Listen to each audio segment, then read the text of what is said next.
በስመ አብ ወወልድ ወመንፈስ ቅዱስ አሐዱ አምላክ። ትንቢተ ኢሳይያስ ምዕራፍ 26። በዚያም ቀን ይህን ቅኔ በይሁዳ ምድር ይዘምራሉ። እነሆም የጸናችና የምታድን ቅጥርንና ምሽግንም የምታድር ከተማ አለችን። ፍትሕን የሚጠብቅና ጽድቅን የሚያደርግ ሕዝብ ይገባ ዘንድ በሮችን ክፈቱ። በአንተ ላይ ታምናለችና በአንተ የምትደገፍ ነፍስን ፈጽመህ በሰላም ትጠብቃታለህ። ጌታ እግዚአብሔር የዘላለም አንባ ነውና ለዘላለም በእግዚአብሔር ታመኑ። በከፍታ የሚኖሩትን ሰዎች ዝቅ ታደርጋለህ፣ የተመሸጉትንም ከተሞች ትጥላለህ፣ እስከ ምድርም ድረስ ታወርዳቸዋለህ። የየዋሃንና የትሑታን እግሮች ይረግጧቸዋል። የጻድቃን መንገድ የቀና ትሆናለች፣ የቅኖችም መንገድ ትጠረጋለች። የእግዚአብሔር መንገድ የቀና ነው፣ በቅዱስ ስሙም ታመን። ነፍሳችን የተመኘችውንም አገኘች። አቤቱ አምላኬ ሆይ ትእዛዝህ በምድር ላይ ብርሃን ነውና ነፍሴ በሌሊት ወደ አንተ ትገሰግሳለች። በምድር የምትኖሩም ጽድቅ መስራትን ተማሩ። በምድር ጽድቅን የማይማርና መልካምን የሚያደርግ ኃጥእ አልቋልና የእግዚአብሔርን ክብር እንዳያይ ኃጢአተኛ ያስወግዱታል። አቤቱ ከፍ ያለች ክንድህን አላወቁም፣ ካወቁ ግን ያፍራሉ። አላዋቆች ሰዎችን ቅናት ያዛቸው፣ አሁንም እሳት ጠላቶችን ትበላለች። አቤቱ አምላካችን ሁሉን ሰጥተኸናልና ሰላምን ስጠን። አቤቱ አምላካችን ሆይ አንተ ግዛን፣ ከአንተ በቀር ሌላ አናውቅምና ስምህንም እንጠራለን። ነገር ግን ሙታን ሕይወትን አያዩዋትም፣ ባለመድኃኒቶችም አያስነሱም። ስለዚህ አንተ አምጥታቸዋል፣ አጥፍታቸውማል፣ ወንዶቻቸውንም ሁሉ አስወግደሃል። አቤቱ ክፋትን ጨምርባቸው፣ ለምድር ክቡራን ክፋትን ጨምርባቸው። አቤቱ በመከራዬ ጊዜ አሰብኩህ፣ በጥቂት መከራም ገሰጽከኝ። የጸነሰች ሴት ለመውለድ ስትቀርብ እንደምትጨነቅና በምጥ እንደምትጮህ አቤቱ እንዲሁ በፊትህ ለወዳጅህ ሆነናል። አንተም በመፍራትህ አቤቱ እኛ ጸንሰናል፣ ምጥም ይዞናል። በምድርም የማዳንህን መንፈስ ወለድን። በዓለምም የሚኖሩ ይወድቃሉ፣ ሙታን ይነሳሉ፣ በመቃብር ያሉም ይድናሉ። በምድርም የሚኖሩ ደስ ይላቸዋል። ከአንተ የሚገኝ ጠል መድኃኒታቸው ነውና የኃጥአንንም ምድር ታጠፋለህ። ሕዝቤ ሆይ ና ወደ ቤትህም ግባ፣ ደጅህን በኋላህ ዝጋ። የእግዚአብሔርም ቁጣ እስኪያልፍ ድረስ ጥቂት ጊዜ ተሸሸግ። እነሆ እግዚአብሔር በምድር በሚኖሩት ላይ ከመቅደሱ መቅሰፍቱን ያመጣል። ምድርም ደሟን ትገልጣለች፣ ሙታኖቿንም ከእንግዲህ ወዲህ አትከድንም። ትንቢተ ኢሳይያስ ምዕራፍ 27። በዚያም ቀን እግዚአብሔር በፈጣኑ እባብ ደራጎን ላይ በክፉም እባብ ደራጎን ላይ ልዩ ታላቅና ብርቱ ሰይፍን ያመጣል፣ በባሕርም ውስጥ ያለውን ዘንዶ ይገድለዋል። በዚያም ቀን ለተወደደው የወይን ቦታ ተቀኙለት። እኔ የጸናች ከተማ ነኝ። አንዷን ከተማ ይወጋሉ፣ በከንቱ አጠጣኋት። በሌሊት ትጠመዳለች፣ በቀንም ግድግዳዋ ይወድቃል፣ የሚያነሳትም የለም። ስለ ጠቡ በእሳት አቃጥለው ዘንድ ቀርቃህና ሳርን ማን በሰጠኝ? አሁንም እግዚአብሔር የተናገረውን ሁሉ ዛሬ አደረገ። እነርሱ ተቃጥለዋልና በውስጧ የሚኖሩ ይጮኻሉ። ከእርሱ ጋር ሰላምን እናድርግ። በሚመጣው ዘመን የያዕቆብ ልጆች ስር ይሰዳሉ፣ እስራኤልም ያብባል፣ በፍሬያቸውም የዓለሙን ፊት ይሞላሉ። በውኑ የመቱትን እንደመታ እንዲሁ እርሱን መታውን? ወይስ እነርሱ እንደተገደሉበት መገደል እርሱ ተገድሏልን? በጠብና በንቀት ይሰዳቸዋል፣ በቁጣና በክፉ መንፈስ ተገሥጻቸው ዘንድ ትጀምራለህን? ስለዚህም የማምለኪያ ዐፀዶችና የፀሐይ ምስሎች ዳግመኛ እንዳይነሱ የመሠዊያውን ድንጋይ ሁሉ እንደደቀቀ እንደ ኖራ ድንጋይ ባደረገ ጊዜ እንዲሁ የያዕቆብ በደል ይሰረያል። ይህም ኃጢአትን የማስወገድ ፍሬ ሁሉ ነው። በዚያም የተሰማራው መንጋ እንደተተወ መንጋ ይሆናል፣ ምድሩም ለብዙ ዘመን መሰማሪያ ይሆናል። በዚያም መንጋው ይሰማራል ያርፋልም፣ ዘግይቶ ይደርቃል፣ በውስጡም ልምላሜ ሁሉ አይገኝም። ከቲአሳ የምትመጡ ሴቶች ኑና ለሕዝቤ አልቅሱ፣ የማያስተውል ሕዝብ ነውና። ስለዚህ ፈጣሪው አይራራለትም፣ ሰሪውም ምሕረት አያደርግለትም። በዚያ ቀን እንዲህ ይሆናል፣ እግዚአብሔር ከወንዝ ፈሳሽ ጀምሮ እስከ ግብፅ ወንዝ ድረስ አጥር ያጥራል። እናንተም የእስራኤል ልጆች ሆይ አንድ በአንድ ትሰበሰባላችሁ። በዚያም ቀን እንዲህ ይሆናል፣ ታላቅ መለከት ይነፋል። በአሦርም የጠፉ በግብፅ ምድርም የተሰደዱ ይመጣሉ፣ በተቀደሰውም ተራራ በኢየሩሳሌም ለእግዚአብሔር ይሰግዳሉ። ትንቢተ ኢሳይያስ ምዕራፍ 28። ለኤፍሬም ምንደኞች ትዕቢት አክሊል፣ ያለ ወይን ጠጅ ለሰከሩ በወፍራም ተራራ ራስ ላይ ላለችም ለረገፈች ለክብር ጌጥ አበባ ወዮ። እነሆ ኃያል ብርቱ የሆነ የእግዚአብሔር መቅሰፍት በኃይል እንደሚወርድ የበረዶ ጨፎ እንደሚያጠፋ አውሎ ነፋስ እንደሚያጥለቀልቅም እንደ ብዙ ውሃ ፈሳሽ በጠነከረ እጁ ወደ ምድር ይጥላል። የኤፍሬም ምንደኞች ትዕቢት አክሊል በእጅና በእግር ይረገጣል። በረዥም ተራራ ራስ ላይ ያለች የረገፈች የክብሩ ተስፋ አበባ አስቀድማ እንደምትበስል በለስ ትሆናለች። ሰውም ባያት ጊዜ በእጁ ሳይቀበላት ይበላት ዘንድ ይፈጥናል። በዚያ ቀን የሰራዊት ጌታ እግዚአብሔር ለተረፉት ሕዝቡ የክብር የተጎነጎነ ዘውድና የተስፋ አክሊል ይሆናል። ለፍርድና ከጥፋት ለሚያድናቸው ኃይል በፍርድ መንፈስ ይቀራሉ። እነዚህም ደግሞ ከወይን ጠጅ የተነሳ ይስታሉ፣ ከሚያሰክር መጠጥ የተነሳ አላዋቆች ይሆናሉ። ካህኑና ነቢዩ ከሚያሰክር መጠጥ የተነሳ ይስታሉ፣ በወይን ጠጅም ይዋጣሉ፣ ከሚያሰክርም መጠጥ የተነሳ ይበድላሉ። ይህም የዓይን ምትሃት ነው፣ በፍርድ ይሰናከላሉ። ማዕዱም ሁሉ ትፋትንና ርኩሰትን ተሞልቷል፣ ንጹሕ ስፍራ እንኳን የለም። ክፉን ለማን ተናገርን? ወሬን ለማን አወራን? ወተትን ለተዉ ወይስ ጡትን ለጣሉ ነውን? ሕማምን በሕማም ላይ ተስፋንም በተስፋ ላይ ተቀበሉ። ጥቂት በዚህ ጥቂት በዚያ ነው። በባዕድ አፍ በልዩም ልሳን ለዚህ ሕዝብ ይናገራል። እርሱም ይህችም ለደከመ ዕረፍት ናት፣ ይህችም መቅሰፍት ናት አላቸው። እነርሱ ግን መስማትን እምቢ አሉ። ስለዚህ ሄደው ወደ ኋላ እንዲወድቁ እንዲሰበሩም ተጠምደውም እንዲቸገሩ የእግዚአብሔርም ቃል በሕማም ላይ ሕማም በተስፋ ላይ ተስፋ ጥቂት በዚህ ጥቂት በዚያ ይሆንላቸዋል። ስለዚህ የተጨነቃችሁ ሰዎችና በኢየሩሳሌም ያለውን ሕዝብ የምትገዙ አለቆች ሆይ የእግዚአብሔርን ቃል ስሙ። እናንተም ከሲኦል ጋር ተማምለናል፣ ከሞትም ጋር ቃል ኪዳን አድርገናል፣ ሐሰትንም መሸሸጊያ አድርገናል፣ በሐሰትም ተሰውረናልና አውሎ ነፋስም ባለፈ ጊዜ አይደርስብንም ትላላችሁና። ስለዚህ ጌታ እግዚአብሔር እንዲህ ይላል፣ እነሆ በጽዮን ድንጋይን ለመሠረት አስቀምጣለሁ። ዋጋው ብዙ የሆነውን የተመረጠውን የከበረውንና መሠረቱ የጸናውን የማዕዘን ድንጋይ አኖራለሁ። በእርሱም የሚያምን አያፍርም። ፍርዴን ለተስፋ ይቅርታዬንም ለትክክለኛ ሚዛን አድርጋለሁ።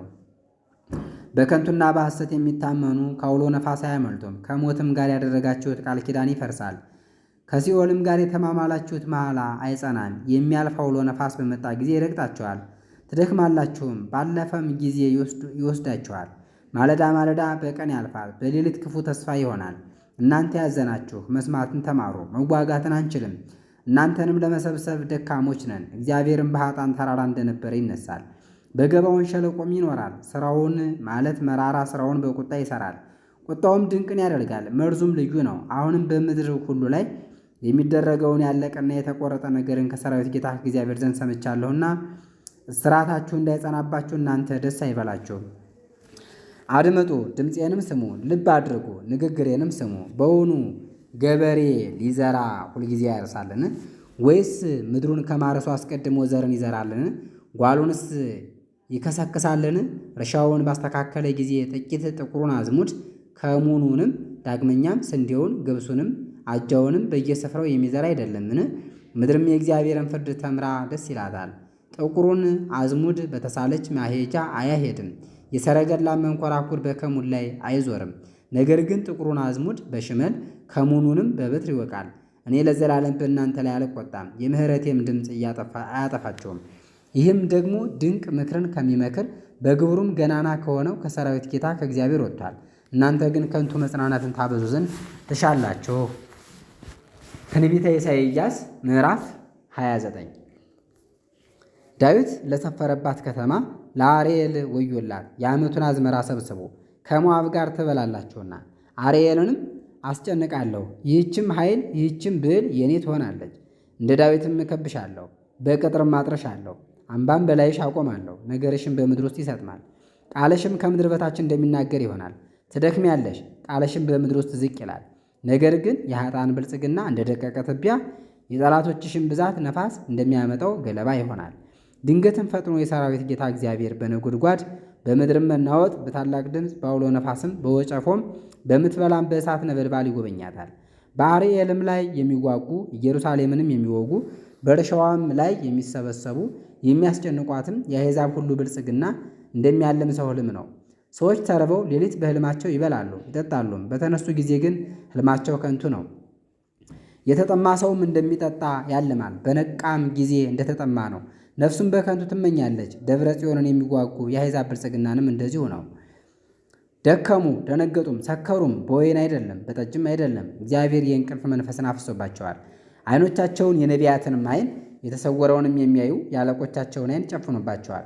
ይህም ሁሉ ነገር እንደታተመ መጽሐፍ ቃል ሆኖባቸዋል። ማንበብንም ለሚያውቅ ይህን አንብብ ብለው በሰጡት ጊዜ እርሱ ታትሟልና ማንበብ አልችልም ይላቸዋል። ደግሞ መጽሐፉን ማንበብ ለሚያውቅ ይህን አንብብ ብለው በሰጡት ጊዜ እርሱ ማንበብ አላውቅም ይላቸዋል። ጌታም አለ፣ ይህ ሕዝብ በከንፈሮቹ ያከብረኛልና ልቡ ግን ከኔ የራቀ ነውና በከንቱ ያመልኩኛል፣ ሰው ሰራሽ ትምህርትም ያስተምራሉ። ስለዚህ እነሆ ይህ ሕዝብ በድጋሚ እንዲፈልስ አድርጋለሁ፣ አፈልሳቸዋለሁም። የጥበበኞችንም ጥበብ አጠፋለሁ፣ የአስተዋዮችንም ማስተዋል እሰውራለሁ። ምክራቸውን ጥልቅ አድርገው ከእግዚአብሔር ለሚሰውሩ ወዮላቸው። ሥራቸውንም በጨለማ ውስጥ አድርገው ማን ያየናል ወይስ ማን ያውቀናል ለሚሉ ወዮላቸው። ይህ የእናንተ ጠማማነት ነው። እንደ ሸክላ ሰሪ ጭቃ የምትቆጠሩ አይደላችሁምን? በውኑ ሥራ ሰሪውን አልሰራኸኝም ይለዋልን? ወይስ የተደረገ አድራጊውን በማስተዋል አላሳመርከኝም ይለዋልን?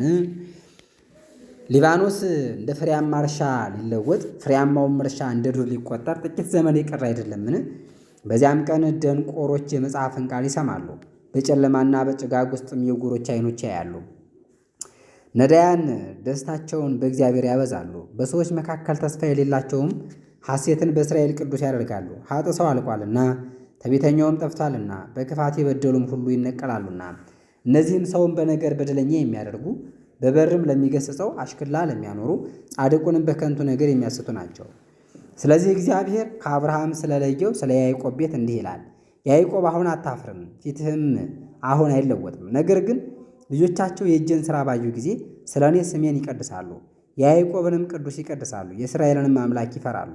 በመንፈስም የሳቱ ማስተዋልን ያውቃሉ፣ የሚያጉረመርሙም መታዘዝን ይማራሉ። ድዳ አንደበትም ሰላም መናገርን ይማራል። ትንቢተ ኢሳይያስ ምዕራፍ 30 ለአመፀኞች ልጆች ወዮላቸው ይላል እግዚአብሔር። ከእኔ ዘንድ ያልሆነን ምክር ይመክራሉ፣ ኃጢአትንም በኃጢአት ላይ ይጨምሩ ዘንድ ከመንፈሴ ዘንድ ያልሆነውን ቃል ኪዳን ያደርጋሉ። እኔን ሳይጠይቁ በፈርዖን ኃይል ይረዱ ዘንድ በግብፅ የሚጠበቁ ዘንድ ይረዱ ዘንድ በግብፅ የሚጠበቁ ዘንድ ወደ ግብፅ ይሄዳሉ። ስለዚህ የፈርዖን ኃይል እፍረት፣ በግብፅ መታመንም ስድብ ይሆንባቸዋል። አለቆች ምንም በጣኔዎስ ቢሆኑ መልእክተኞችም ምንም ወደ ሐኔስ ቢደርሱ ሁላቸው የሚጠቅሟቸው ዘንድ ስለማይችሉ እፍረትና ስድብ እንጂ ረድኤትና ረብ ስለማይሆኑ ሕዝብ ያፍራሉ። በምድረ በዳ ስላሉ እንስሶች የታየ ራእይ። ተባትና እንስት አንበሳ፣ እፉኝትም ነዘርባብም በሚወጡባት በመከራና በጭንቀት ምድር በኩል ብልጽግናቸውን በአህዮች ጫንቃ ላይ መዛግብቶቻቸውንም በግመሎች ሻኛ ላይ እየጫኑ ወደማይጠቅሟቸው ሕዝብ ይሄዳሉ።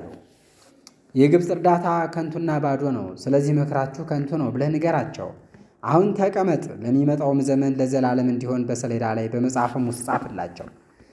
አመፀኛ ወገን የእግዚአብሔርን ሕግ ለመስማት እምቢ ያሉ የሐሰት ልጆች ናቸውና ነቢያትን አትንገሩን፣ ባለ ራእዮችንም አታውሩን፣ ነገር ግን ሌላውን ስህተት አስረዱን ንገሩንም ይላሉ። ከዚህ መንገድ መልሱን ከዚህም ፈቀቅ አድርጉን በሉ፣ የእስራኤልንም ቅዱስ ትምህርት ከእኛ ዘንድ አስወግዱ ይሏቸዋል።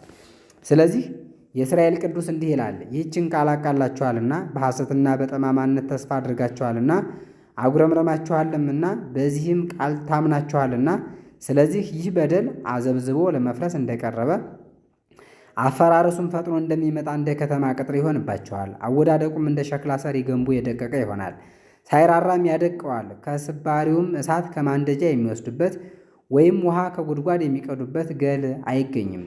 የእስራኤል ቅዱስ ጌታ እግዚአብሔር እንዲህ ይላልና ብትጸጸትና ብታለቅስ ትድናለህ፣ የት እንዳለህም ታውቃለህ። በከንቱ ታምናሃልና ኃይላችሁም ከንቱ ይሆናል። እናንተ ግን መስማትን እምቢ አላችሁ። ነገር ግን በፈረስ ላይ ተቀምጠን እንሸሻለን እንጂ እንዲህ አይሆንም አላችሁ። ስለዚህም ትሸሻላችሁ። ደግሞም በፈጣን ፈረስ ላይ እንቀመጣለን አላችሁ። ስለዚህ የሚያሳድዷችሁ ፈጣኖች ይሆናሉ። ከአንድ ሰው ዛቻ የተነሳ 1000 ሰዎች ይሸሻሉ። እናንተም በተራራ ራስ ላይ እንዳለ ምሰሶ በኮረብታም ላይ እንዳለ ምልክት እስክትቀሩ ድረስ ከ5 ሰዎች ዛቻ የተነሳ ብዙዎች ይሸሻሉ። አምላካችን እግዚአብሔር ፈራጅ ነውና፣ ስለዚህ እግዚአብሔር ይራራላችሁ ዘንድ ይታገሳል፣ ይምራችሁም ዘንድ ከፍ ከፍ ይላል። እርሱም በመተማመን የሚጠባበቁ ሁሉ ብፁዓን ናቸው። ቅዱስ ሕዝብ በኢየሩሳሌም ውስጥ በጽዮን ይኖራል።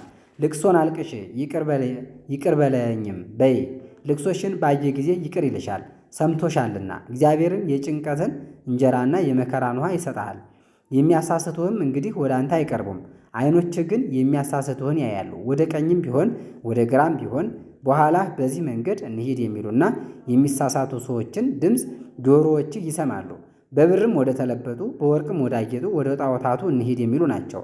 ያን ጊዜ እንደ ትቢያ የደቀቁ ይሆናሉ፣ እንደ ውሃም ይደፈርሳሉ። በእነርሱም ጥራጊዎችን ይጥሉባቸዋል። በምድርም ለተዘራው ዘርህ ዝናብ ይዘንማል። ከምድርም ፍሬ የሚወጣ እንጀራ ወፍራምና ብዙ ይሆናል።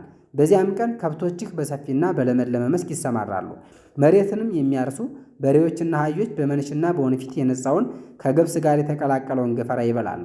በታላቅም እልቂት ቀን ግንቦች በወደቁ ጊዜ በረጅሙ ተራራ ሁሉ ከፍ ባለውም ኮረብታ ሁሉ ላይ ወንዞችና የውሃ ፈሳሾች ይሆናሉ። እግዚአብሔርም የሕዝቡን ስብራት በጠገነ ዕለት በመቅሰፍቱ የቆሰለውንም በፈወሰ ዕለት የጨረቃ ብርሃን እንደ ፀሐይ ብርሃን፣ የፀሐይም ብርሃን እንደ 7 ቀን ብርሃን 7 እጥፍ ይሆናል። እነሆ የእግዚአብሔር ስም ከብዙ ጊዜ በኋላ ይመጣል። ቁጣውን ከከንፈሮቹ ቃል ክብር ጋር ይነዳል። ቃሉም ቁጣን የተመላ ነው። የቁጣውን መቅሰፍት እንደምትበላ እሳት ናት። እስትንፋሱም አሕዛብን ስለ ከንቱ ስህተታቸው ሊከፋፈላቸው በሸለቆ እንደሚያጥለቀልቅ እስከ አንገትም እንደሚደርስና እንደሚከፋፍል ውሃ ያጎርፋል። ስህተታቸውም ይከተላቸዋል ይወስዳቸዋልም። በዓልን እንደሚያከብሩ ሁልጊዜ ደስ ሌላችሁ ወደ ተቀደሰው ቦታዬም ልትሄዱ አይገባችሁምን?